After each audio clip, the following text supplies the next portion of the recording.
हामिद मीर साहब, Donald Trump की जीत से सबसे बड़ी क्या चीज साबित हुई है? एक सवाल ये मुसलसल सामने रखा जा रहा था कि ये इलेक्शन अमेरिका की अपनी साख को भी दांव पर लगाए हुए है, चूंकि वहां पर बहुत से शक व शुबात का इजहार किया जा रहा था निजाम पर। डोनाल्ड ट्रंप के खिलाफ ये चीजें जाती हैं कि 2016 में जो इलेक्शन जीते उस पर डेमोक्रेट पार्टी ने उनके ऊपर कोई एतराज नहीं किया, उस इलेक्शन को न सिर्फ कबूल किया बल्कि उस वक्त के मौजूदा सदर ने हिलरी क्लिंटन को फोन करके कहा कि आपको ये इलेक्शन की शिकस्त तस्लीम करनी पड़ेगी, चूंकि डोनाल्ड ट्रंप जीत चुके हैं, उन्हें हमें नया सदर कबूल करना होगा। आपका सवाल क्या है? सवाल यह है कि क्या अमेरिका डोनाल्ड जे ट्रंप के सदर बनने के बाद आगे जाएगा या पीछे जाएगा? देखें, अब ये तो उस सूरत में पता चलेगा जब डोनाल्ड ट्रंप ने जो बड़े बड़े इलेक्शन में वादे किए हैं उन पर अमल दरामद का वक्त आएगा। पहला तो उन पर उनका इम्तिहान ये होगा कि उन्होंने जो कहा था कि यूक्रेन की जंग वो 24 घंटे में बंद करेंगे, और जब बहुत से लोगों ने कहा कि ये तो एक डोनाल्ड ट्रंप ने एक सियासी बात कर दिया, तो डोनाल्ड ट्रंप ने उसको दोबारा रिपीट किया और उन्होंने कहा कि जब मैंने कहा 24 घंटे तो 24 घंटे में ही मैं इस जंग को बंद करूंगा।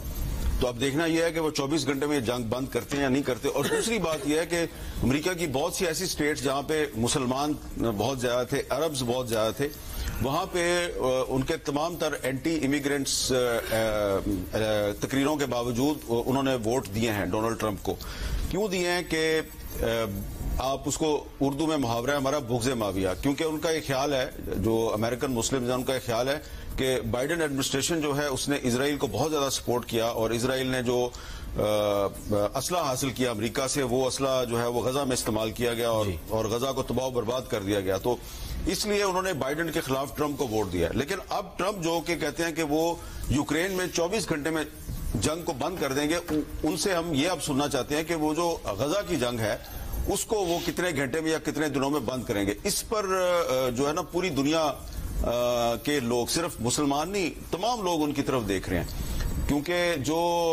गजा में तो सिर्फ अगर मुसलमान हैं उनको टारगेट किया जा रहा है, लेकिन जो लेबनान है वहां पे मुसलमानों के साथ साथ जो क्रिश्चियंस हैं वो भी निशाना बन रहे हैं। तो इसलिए अब ट्रंप साहब की जो पॉपुलैरिटी है और इलेक्शन में तो वो एस्टेब्लिश हो गई है, लेकिन अब इस पॉपुलैरिटी को बरकरार रखना जो है वो उनके जो पॉलिसी डिसीजंस होंगे उससे पता चलेगा। और उसके लिए दो बड़े चैलेंजेस हैं, एक यूक्रेन है और दूसरा गजा है। और अगर ट्रंप साहब, जिनके बारे में ये कहा जा रहा है कि वो बड़े एंटी वार हैं, वो अमेरिका को जंगों से निकालना चाहते हैं, तो उन्होंने अमेरिका को अफगानिस्तान की जंग से तो निकाल लिया, लेकिन देखना यह है कि वो यूक्रेन और गजा से अमेरिका को निकालते हैं या नहीं निकालते। अगर निकालने में कामयाब हो गए तो अमेरिका आगे जाएगा, अगर निकालने में कामयाब ना हुए तो अमेरिका पीछे जाएगा।